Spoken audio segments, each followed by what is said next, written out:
curse of Niles Road. The full moon hung low in the sky, its pale light painting the countryside in shades of silver and shadow. Niles Road stretched ahead like a dark ribbon, cutting through fields and woods that seemed to go on forever. Locals didn't come out this far unless they had to. The stories about the crossroads had circulated for decades, passed down in hushed tones over campfires and late-night conversations. It was said that under a full moon, at the stroke of midnight, the crossroads became a place where the living could cross paths with the dead. And worse, shadow creatures, restless spirits, and demons were rumored to gather there, waiting for anyone foolish enough to disturb their domain. Mark's old pickup truck rumbled along the desolate road, its headlights slicing through the darkness.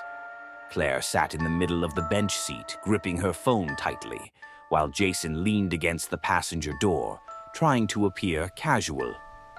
"You guys realize this is ridiculous, right?" Mark said, his voice tinged with mockery.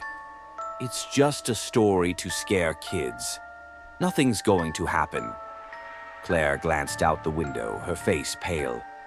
"I don't know, Mark. What about all those people who said they saw something? They can't all be lying." Jason scoffed. "Sure they can. People love to make stuff up. Or maybe they just saw some animals and got spooked. A shadow can look like anything at night." Mark smirked. "Exactly. Besides, even if there's something out there, we'll be fine. We're just going to sit there for a few minutes, maybe take some photos and head back. No big deal." Claire shifted uneasily. "It's not just the stories, though. My grandma always said that place was cursed. She wouldn't even drive past it." Jason rolled his eyes. "Your grandma also thinks mirrors steal your soul, Claire." She shot him a glare but didn't respond. Instead, she stared out at the woods, which seemed darker than usual, as if the trees themselves were swallowing the moonlight. As they neared the crossroads, the truck's engine sputtered for a moment, and the headlights dimmed before returning to full strength. "Did you hear that?" Claire asked, her voice tight. Mark waved her off. "Relax, it's just the old engine acting up." But Claire wasn't convinced. She thought she'd heard something else beneath the rumble of the truck, like a low whisper, faint and fleeting. They arrived at the crossroads with a few minutes to spare before midnight. Mark parked the truck right in the center of the intersection and turned off the engine. The silence was immediate and oppressive, broken only by the faint creak of the cooling metal and the occasional rustle of branches in the breeze. Jason leaned back and crossed his arms. "Well, here we are, the scariest place in the world. Thrilled yet?" Mark chuckled, but Claire didn't say anything.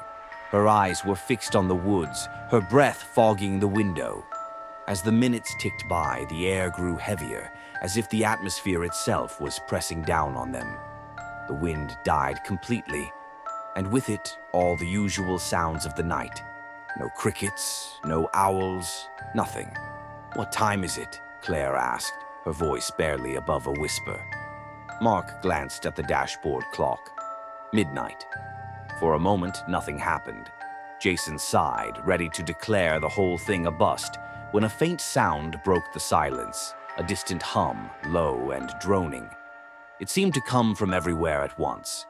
"What's that?" Claire whispered, her voice trembling. "Probably just the wind," Mark said, though he sounded less certain. Jason frowned. "There's no wind." The hum grew louder, shifting into something rhythmic, almost like chanting. The words were impossible to make out, but they seemed to vibrate in the air, making the hair on the back of their necks stand on end. Claire clutched Mark's arm. "We shouldn't be here."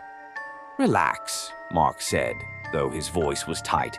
"It's probably just the wind blowing through the trees or something." Jason leaned closer to the window, squinting at the shadows. Guys?" "What?" Mark snapped. "There's someone out there." They all turned to look. At first, it was hard to see anything, but then the shadows at the edge of the woods began to shift. A figure emerged, dark and indistinct, its movements unnaturally smooth. Mark reached for the keys, but his hand froze as another figure appeared, then another. Within moments, a dozen shadowy forms surrounded the truck, their shapes flickering like smoke. Claire gasped, "Mark, start the truck!" Mark turned the key, but the engine sputtered and died. He tried again, his hands shaking. The figures moved closer, their forms solidifying. Some were tall and thin, others hunched and misshapen. Their eyes glowed faintly, reflecting the moonlight like distant embers. Jason pounded on the dashboard. "Come on, Mark, get us out of here!" The engine roared to life, and Mark floored the gas pedal.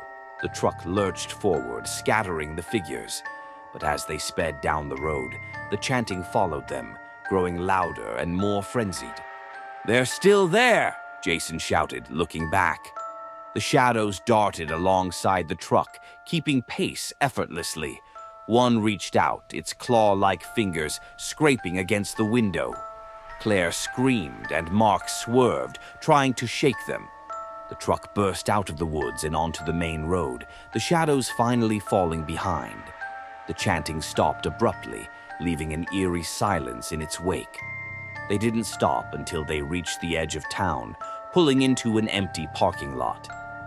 Mark killed the engine, and they all sat in stunned silence, their breaths ragged. Claire was the first to speak. "Do you think they're gone?" "I don't know," Mark said, his voice hollow. Jason climbed out and walked to the back of the truck. He froze, staring at the dusty surface. "Guys," he called, his voice shaking, "you need to see this." Mark and Claire joined him, their faces going pale. The back of the truck was covered in handprints, some small and childlike, others impossibly large and twisted. But it was the message scrawled in the dust that made Claire's blood run cold. "You are marked."